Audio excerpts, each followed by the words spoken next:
Isa pang binalik ng adik na Pangulo na sabi ng kapatid niya, hindi, kailangan ko i-put into para sasabihin naman ni Matibag na, oy, sinabihan mo adik, ikukulong ka, pusasan ka, pakyo ni mumbuhanga ka.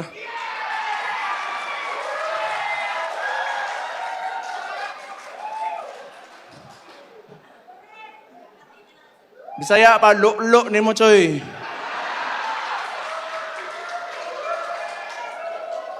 Tama si Mike.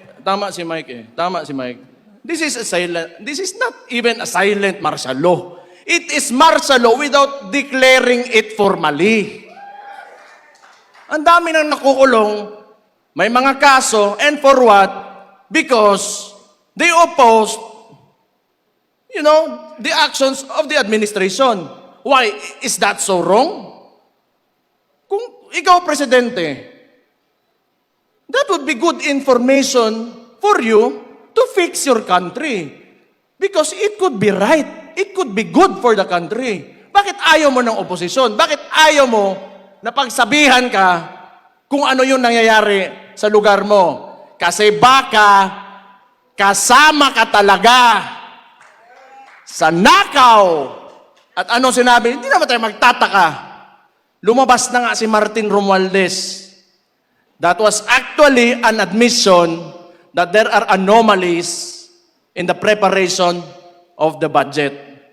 Ang sinabi niya lang, hindi siya ang mastermind. And who is higher than Martin Romualdez? Sino susunod? Sino paperman ng budget? Ferdinand Bongbong Marcos Jr. Adik Bangag. Sabi ng kapatid niya,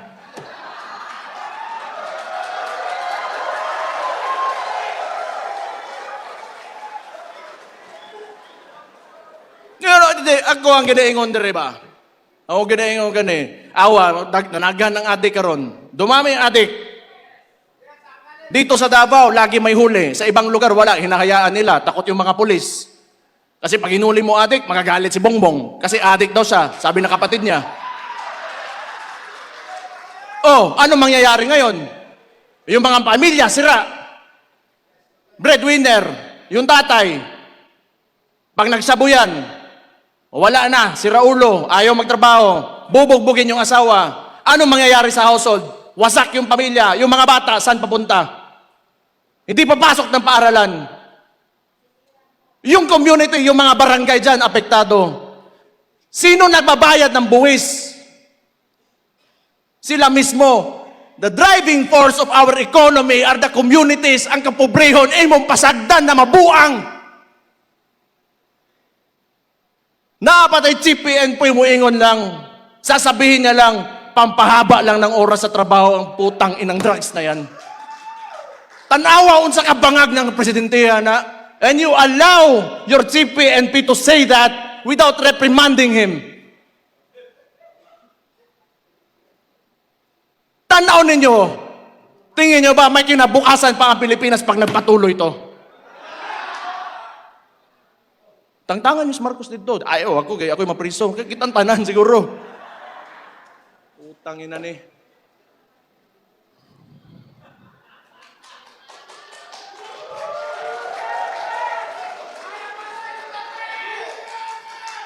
Yun ba? Yun sa impeachment. Balikon lang nako ani mga congressman. Ako, believe ako doon sa, how many do we have who said no? 25? Give a round of applause to those people.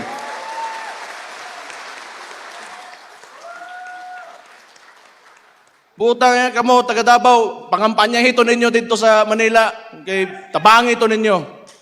Ito mga ni Nogyo daning kuhan. Kana na yung mga itlog ng mga congressman. Mutang ina nila. Kaya manag-yes. Huwag nyo na. Ano nga yun? 20 million. 5 million MOOE. 20 million outright cash. 5 million MOOE.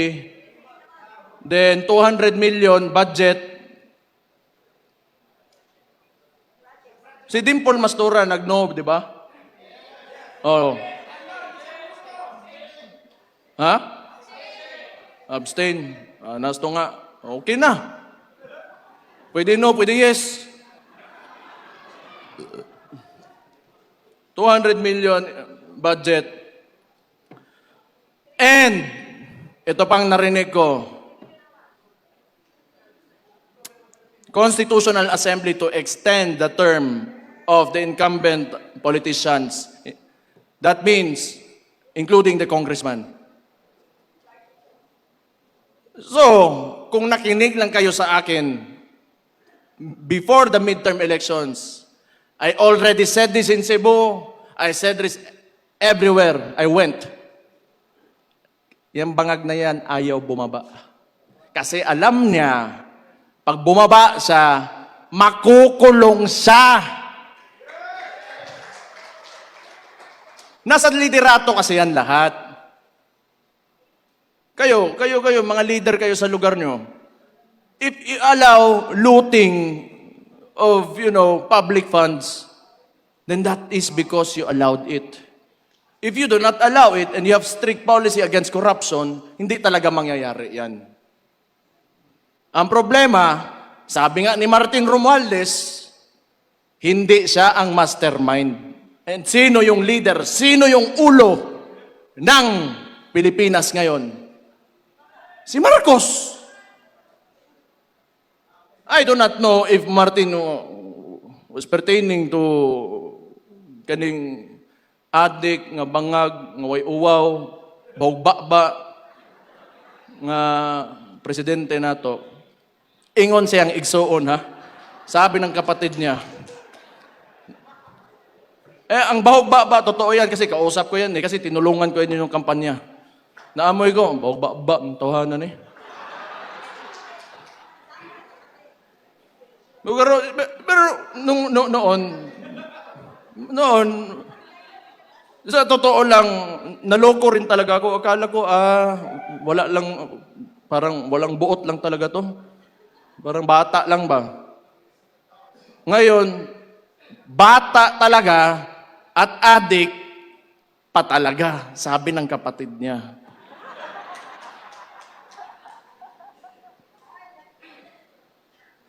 Pero, kapoy kayo si pangaway, Di, manggod, ganang ingani ba? Kita, daghan mo mong politiko dire, daghan siguro marami tayo mga aspiring politicians dito. Kailangan nyo magsakripisyo.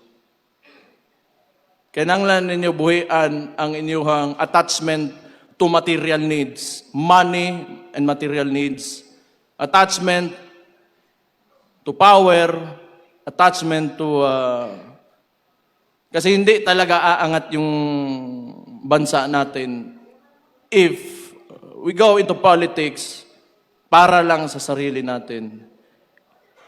Okay lang. O ihatag, ibigay ng Diyos sa iyo, ihatag sa Ginoo sa imuha, nga musaka kasi mong kinabuhi, in whatever way, maayo, og naa, maayo, og wala, okay rapod. Pero do not ever forget the people around you that voted for you.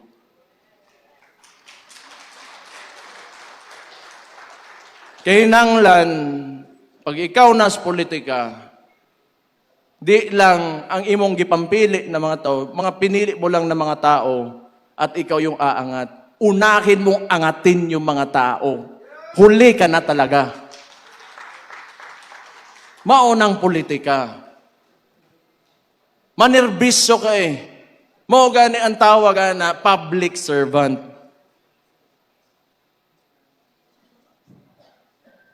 Ako, honestly, kapoy naman ko. Kapoy na ko ba? Kung naay mo pilde sa ko address Davao, di okay. But pasabot, mas maayo na siya nga tao na ako. Kay, I do not want to work in government for a president na ganito. Because nothing is happening. The people are suffering more and more. And I do not want to be a part of it.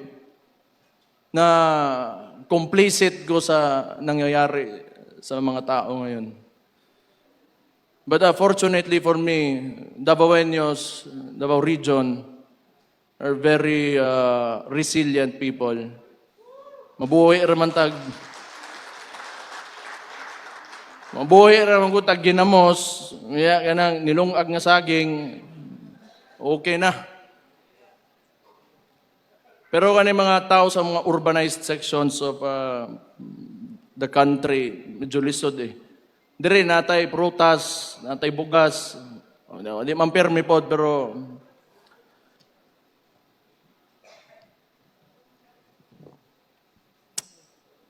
huna-hunaan ninyo. You should think about it. We have to do more.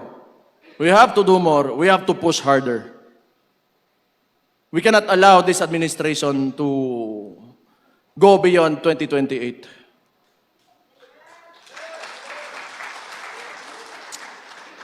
Ganito yung structure nila eh. So ngayon, they are supporting the left, the extreme left, mga makabayan, the NPA, because, and probably, coming from the statement of Marbil, that drugs is only to extend the work hours of people. That's why they are lenient on these groups and individuals, because yun lang ang allies nila.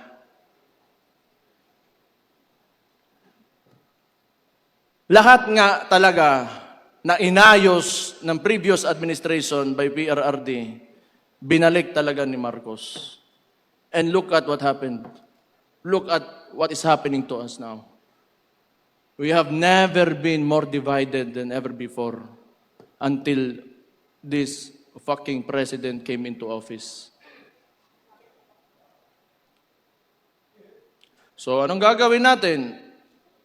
Since the Vice President has already announced her candidacy for the 2028 elections, ngayon pa lang, magsisimula na tayo.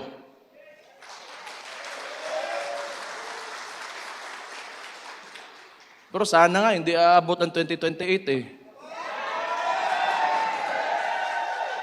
Ano gusto nyo? 2028? Bukas.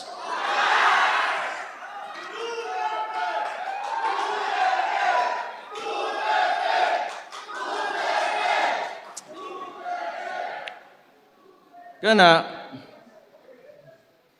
naagin na sa inyo hagyod.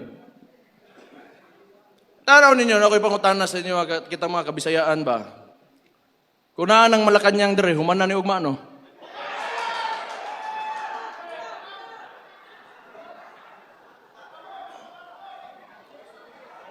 Kuanta we are restrained by geography. Archipelago manggod manglupad pa dito Manila, pero I do not know. Pero kamulo mo, unsa ka bugo gini si Marcos ba?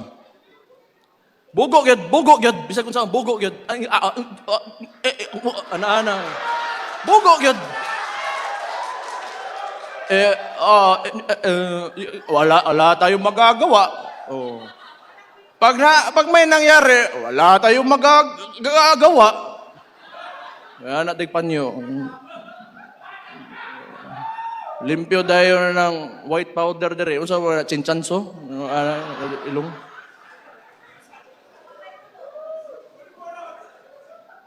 Di bugo ba?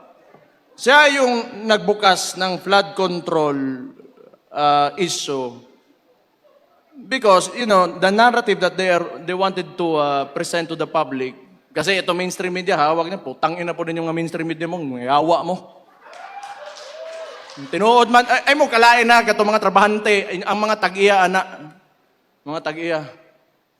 Fuck you.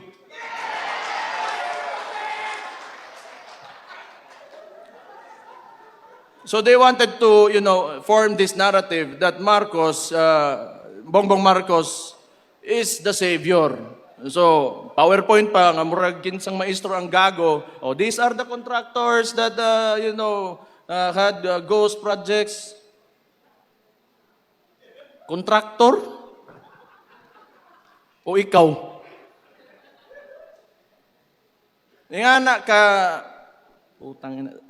Scammer. Scammer ng tawhana yun. Scammer yun. Hindi, kita nyo naman. Magkasama sila ng kapatid ko, ng Vice President. Ito lang yung, I want to put out this argument ba. They started destroying the reputation of the Vice President with the 125 million confidential funds. But how much have we lost? How much money have we lost in the flood control projects? More or less $2 billion. And now they want to impeach the Vice President? Sige, sabihin na natin na totoo yan dalawa. Just to be objective about the issue. 2 billion against 125 million, who will you impeach first? Putang ina ng gago. Anyway, optics kasi yan. And when 120 billion wasn't enough, you know, ginawa na nilang 6 billion, they added more figures to it. Yan, gago na mainstream media yan. Yan yung ilalabas nila. So that they, you know, people, they want to influence the people. Because mainstream media is stitched with pop culture. And people do not, you know, are used to looking at mainstream media and pop culture. Kaya yung tao, nagugoyo ng administrasyon na to kasi hawak nila yung media eh. So anyway, alam ko naman, isa-splice pa rin nila yung sasabihin ko. But again, fuck you.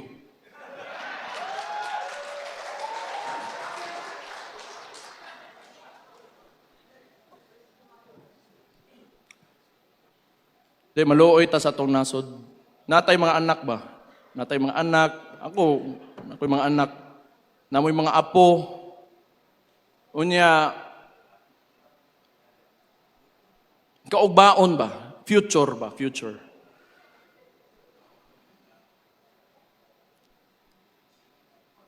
Hindi, ayoko yung mga anak ko na maglalakad. If they had to walk, you know, around the city or out on the streets and they get mugged, hold upin sila. Or maybe some people will entice them to do drugs with them. You know. Job opportunities are scarce. Wala silang papupuntahan. May natapos pero walang trabaho. Because of mismanagement of this current government. So ang tingin ko, 2028 man talaga ang It really depends on how you would approach the situation. If we see a lot of people, you know, who want to, you know, take Marcos out of office, then that could happen. But if not, there is 2028. So kaya sinasabi ko, we should start now because we are facing an administration that will use all the money that you paid as taxes in this government against VP Inday Sara Duterte. That is what happened in Congress and probably, I do not know with the Senate, pero kaning mga senator, I think kailangan na to palakpakan nga ni Kapulit Agua. So your support to these senators means a lot. You know, whatever you can, social media lang talaga tayo, hanggang social media lang talaga tayo eh. Yung mainstream media, fuck you again. Just wholeheartedly put out your support for these senators and it will mean a lot to them. Discuss among your communities, discuss to, you know, you want to not really convince but tell your story on why you believed in the governance of former President Rodrigo Roa Duterte and why it should continue in 2028 through VP Inday Sara Duterte.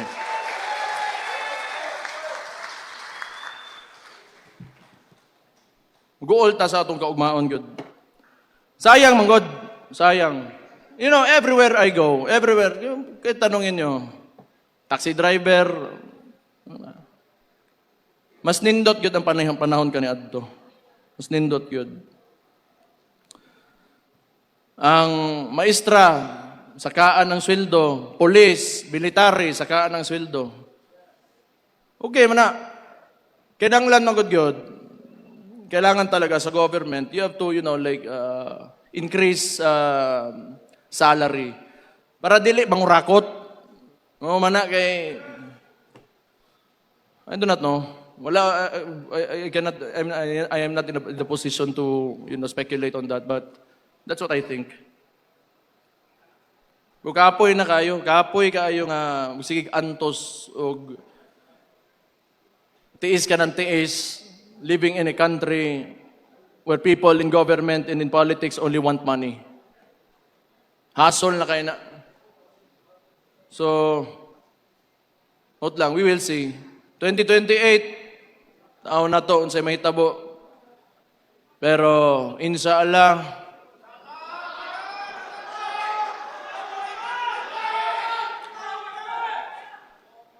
dili mismo, butang dalang ato ang kandidato, si Inday Sara Duterte, pero ang Pilipinas, mauli sa mga Pilipino.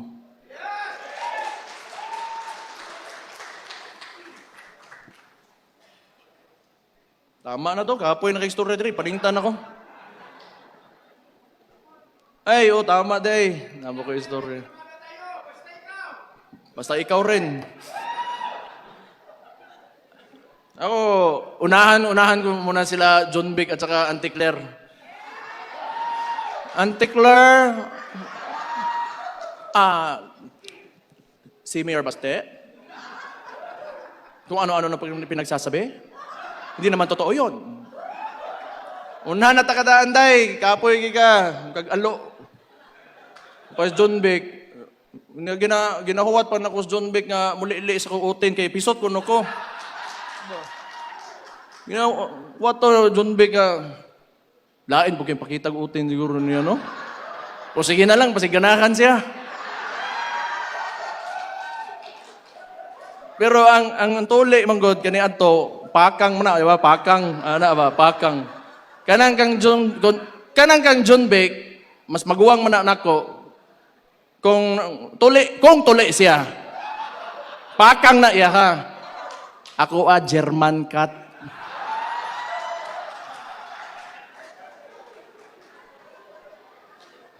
Yawa, basta DILG secretary, moro na mo ingnon, unsa ka eh. Yun lang sasabihin mo. God damn it.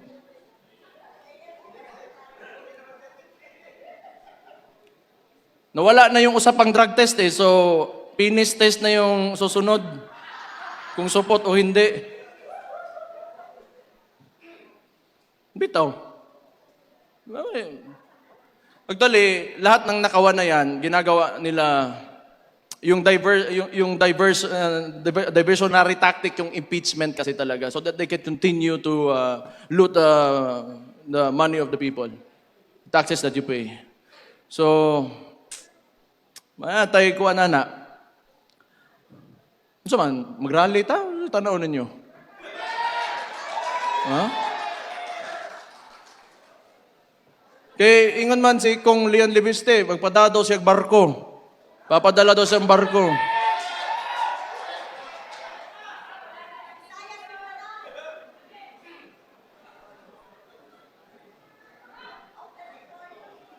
Pero I do not think kung 2 years, etong 2 years na to, mas lalala pa yan.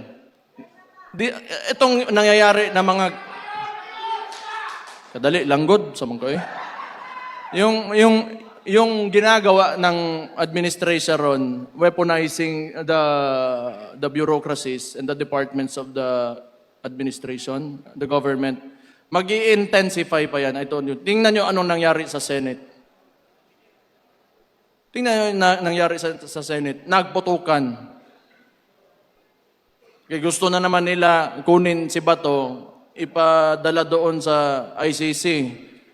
Nalungkot ako. At the same time, medyo masaya rin kasi may kasama na yung tatay ko doon if ever that will happen. But, yeah, it's a bad joke. It's a bad joke. But, you know, nga na, gano'n, kaya itong administrasyon na to, it's not in its right mind. Wala talaga yan. Addict talaga, sabi ng kapatid niya. Addict talaga. And they are working with LP because si Lam, that's why LAM, Lam, Lisa Araneta Marcos, Aranetas are relatives of the Rojases. They are LP. Actually, walang makinarya yan si Marcos alone. The ones who are moving for Marcos and at the same time, tinitira din siya, are the Liberal Party. Kasi wala siyang makinarya eh. Tapos, parang ang sitwasyon ngayon, may Marcos, tayo, mga DDS, and the LP, they want to eliminate ang DDS muna. So they want to impeach VP Inday Sara.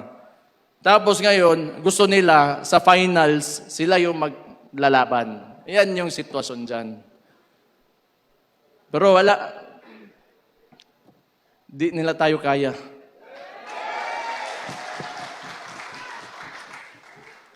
Wala namang alam kasi talaga yung mga gago na yan. Talaga walang alam, putang ina.